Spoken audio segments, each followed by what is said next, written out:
Le film commence par raconter une histoire du passé, où il y a des millions d'années, la planète était gouvernée par des créatures de la nuit, comme les vampires, les hommes-loups et les sorcières. Toutes les personnes étaient préoccupées par ces créatures, mais après un certain temps, ces êtres se sont lassés de faire peur aux gens et ont décidé de cohabiter avec eux. En conséquence, beaucoup de ces créatures se déguisent pour ne pas être reconnues, et d'autres, ils vivent dans des endroits accessibles uniquement à travers des forêts magiques. Pendant ce temps, un jeune vampire nommé Vlad se trouvait au milieu d'une forêt avec son père, nommé Barnabas, car il se dirigeait pour vivre dans une nouvelle ville. En chemin, ils sont aperçus par une créature appelée Brookentroll, qui leur demande leurs papiers. Après s'être identifiés, la créature laisse Vlad et son père continuer leur chemin, et finalement, ils arrivent en ville. Vlad est impressionné par l'endroit, mais dès qu'il arrive dans sa nouvelle maison, il a une triste surprise en découvrant qu'ils vivront dans un endroit abandonné. Pour aggraver la situation, Vlad se souvient qu'il devra aller dans une nouvelle école, où il rencontrera des créatures magiques. Quand ils entrent dans la maison, Barnabas planifie où il placera ses affaires.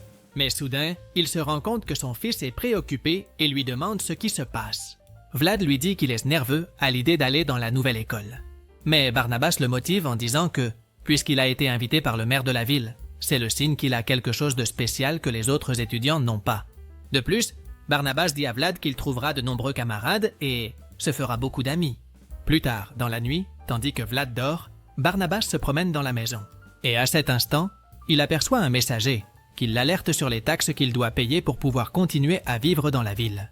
Le messager raconte qu'il devra payer toutes les taxes, sinon il devra quitter la maison et aussi la ville. Le lendemain, Barnabas emmène son fils à l'école et là, Vlad rencontre son nouvel ami, appelé Wolf. Wolf révèle qu'il est très enthousiaste à l'idée d'assister aux cours et d'apprendre davantage sur la façon de contrôler ses propres pouvoirs. Après cela, Vlad entre dans l'école et y rencontre les parents de Wolf, qui étaient des hommes, Lope. Pendant ce temps, Barnabas se rend à la mairie de la ville et questionne les taxes élevées qu'il devra payer. À ce moment-là, il aperçoit une femme appelée Frau et elle lui dit que toutes les personnes qui emménagent dans la ville sont obligées de payer les taxes. Cependant, Barnabas révèle qu'il n'a pas d'argent pour payer les taxes et qu'il ne veut pas déménager dans une autre ville. En entendant cela, Frau donne un conseil à Barnabas et lui demande de vendre un fragment magique que Vlad possède. Frau lui raconte que ce fragment, qui a la forme d'une pierre, est très précieux et que s'il le vend, il pourra payer toutes les taxes. À ce moment-là, le maire de la ville lui-même, appelé Louis, apparaît et dit qu'il veut acheter le fragment de Barnabas.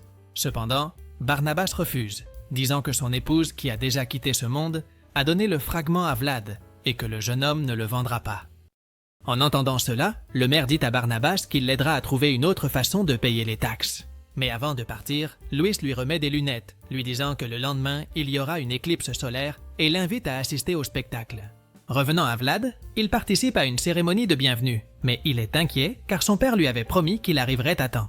Heureusement, Barnabas apparaît et après cela, la directrice de l'école, nommée Penner, appelle les nouveaux étudiants à monter sur scène. Ensuite, la directrice lit un livre magique et lance un sort dans le but de réveiller les pouvoirs des nouveaux élèves. En faisant cela, l'un des étudiants commence à changer de couleur, tandis qu'un autre voit sa tête transformée en citrouille. Avec le sort, Wolf se transforme en loup et Vlad réveille ses pouvoirs de vampire. Cependant, à ce moment-là, une jeune fille nommée Feige, qui s'était transformée en fée, perd le contrôle et tombe sur Vlad. Quand Vlad se relève, il se rend compte qu'il s'était mordu lui-même et en le voyant, il commence à se sentir étourdi et à vomir une bave bleue, ce qui provoque les rires de ses camarades. Honteux, Vlad rentre chez lui avec son père et lui dit qu'il est contrarié d'être un vampire, mais de ne pas pouvoir supporter la vue du sang. Barnabas essaie de le calmer, en lui disant que le lendemain, tout le monde aura oublié ce qui s'est passé. De l'autre côté de la ville, Wolf avait aussi des problèmes, car lorsqu'il s'est transformé en loup-garou, il a commencé à éternuer. Finalement, le jeune homme découvre qu'il est allergique aux poils, ce qui irrite ses parents. De plus, Fade, elle était également contrariée, car malgré le fait d'être une fée, elle ne pouvait pas voler sans perdre le contrôle.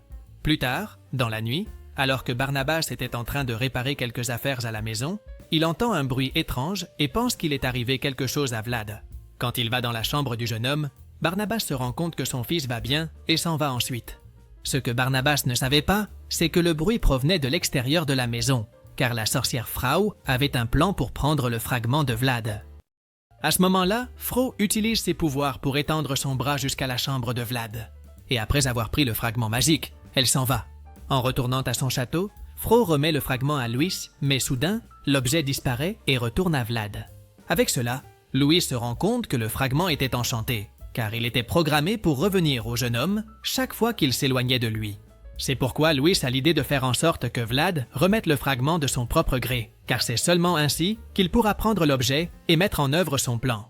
Le lendemain, à l'école, Vlad se rend compte que ses camarades se moquent de lui à cause de ce qui s'est passé lors de la cérémonie. Mais en plus de cela, il remarque que ses nouveaux amis étaient également humiliés. Agacé, Vlad se dirige vers la forêt et essaie de trouver un moyen de quitter la ville. Cependant, le jeune homme se rend compte que Wolf et Faye étaient également là, car ils avaient décidé de quitter la ville. En les rejoignant, les trois marchent dans la forêt, mais ne se rendent pas compte qu'un être mystérieux les suivait. Soudain, Brookentroll apparaît et révèle aux jeunes qu'ils ne pourront pas quitter la ville sans d'abord accomplir une prophétie dans un livre. En ouvrant le livre, Brookentroll commence à lire la prophétie et dit que 3 jeunes sauveront la ville. Cependant, Vlad et ses amis ne prêtent pas attention et essaient de s'échapper. Irrité, Brookentroll commence sa transformation et devient une créature géante. Heureusement, à ce moment-là, un employé de l'école nommé Annapelle apparaît et tente de sauver les jeunes en utilisant un sort contre la créature. Cependant, le sort tourne mal et finit par transformer la créature en princesse, ce qui la rend encore plus furieuse. Après avoir réfléchi un peu, Annapelle jette un peu de sel au visage de la créature et profite de sa distraction pour s'enfuir avec les jeunes. Chez lui, Annapelle discute avec les jeunes et les interroge sur les raisons pour lesquelles ils voulaient quitter la ville. Les jeunes expliquent qu'ils ne peuvent pas bien utiliser leur pouvoir et ils en ont assez d'être humiliés par leurs camarades d'école. En entendant cela, Annapelle leur dit que Brookentroll ne prête attention qu'aux personnes qui arrivent en ville, mais ne les empêche pas de fuir. Curieux, les jeunes lui demandent pourquoi Brookentroll les a arrêtés, mais Annapelle ne connaît pas la raison. Avec cela, il essaie de trouver la réponse dans un livre, mais lorsqu'il découvre la vérité, il décide de ne pas la révéler aux jeunes. Au moment où Annapelle va à la cuisine, Faye et les autres en profitent pour lire le livre. Et ils se rendent compte que la prophétie était vraie et qu'ils sont ceux qui protégeront la ville. Après cela, Vlad demande où ils peuvent trouver plus de livres similaires. Et Wolf dit qu'ils devront aller à la bibliothèque de l'école. Plus tard, les jeunes marchent dans la forêt et Vlad est impressionné de voir Faye qui utilise ses pouvoirs pour faire revivre une fleur. Ensuite, les deux commencent à converser et Vlad lui dit qu'il a toujours vécu parmi les humains et qu'il n'avait jamais vu de créatures magiques auparavant. De plus, Vlad raconte que lorsqu'il avait seulement 4 ans, il ne savait même pas qu'il était un vampire. Curieuse, Faye demande à Vlad des informations sur sa mère et le jeune homme répond qu'elle a quitté ce monde, mais lui a laissé un fragment en cadeau. Le lendemain, Vlad et ses amis se dirigent vers la bibliothèque de l'école, mais lorsqu'ils arrivent près d'une porte, ils remarquent qu'il y avait un loup protégeant l'endroit. Après avoir réfléchi un peu, Wolf a l'idée de donner de la nourriture au loup. Et avec cela, Vlad et Faye parviennent à entrer dans la bibliothèque. Après avoir marché un peu, Vlad et Faye se retrouvent face à un abîme et remarquent que plus loin se trouvait l'endroit où était la bibliothèque. Pour atteindre l'autre côté, Vlad demande à Faye d'utiliser son pouvoir de fée. Mais la jeune fille lui dit qu'elle ne peut pas voler. C'est pourquoi Vlad décide d'utiliser ses propres pouvoirs et parvient à voir des plateformes invisibles. Avec cela, Vlad et Faye traversent l'abîme en utilisant les plateformes et, en arrivant de l'autre côté, ils atteignent enfin la bibliothèque. Pendant ce temps, Barnabas reçoit la visite de Fro et est surpris lorsqu'elle lance un sort. À ce moment-là, Fro en profite pour lui demander de convaincre son fils de lui donner le fragment magique. Mais Barnabas lui raconte que Vlad a disparu, revenant à Vlad et Faye. Ils se rendent compte qu'il y avait un livre puissant qui parlait davantage de la prophétie, mais ils découvrent que l'objet était très haut. N'ayant pas d'autres options, Faye utilise ses ailes et, bien qu'elle ait peur, elle parvient à atteindre le livre. Avec l'objet en main, Vlad et Faye rencontrent Wolf et le trio échappe au loup qui était affamé. Plus tard, Fro rencontre Louis et lui dit que Vlad a disparu. Irrité, Louis ordonne de le retrouver. Et rapidement, Fro utilise un miroir magique, découvrant que le jeune homme a réussi à trouver le livre. Revenant avec les jeunes, ils ouvrent le livre et celui-ci s'arrête sur une page. Sur cette page, il est révélé que dans le passé, les créatures de la nuit cohabitaient avec les humains, mais une créature puissante s'est fâchée. C'est pourquoi, pour cette raison, la créature a élaboré un plan dans lequel elle prévoit de faire revenir le temps dans le passé, afin que les vampires, les hommes-loups et même les sorcières redeviennent maléfiques. En continuant à lire le livre, le trio découvre qu'il y avait une date pour que cela se produise, mais ils se rendent compte que la page qui la révélait a été arrachée.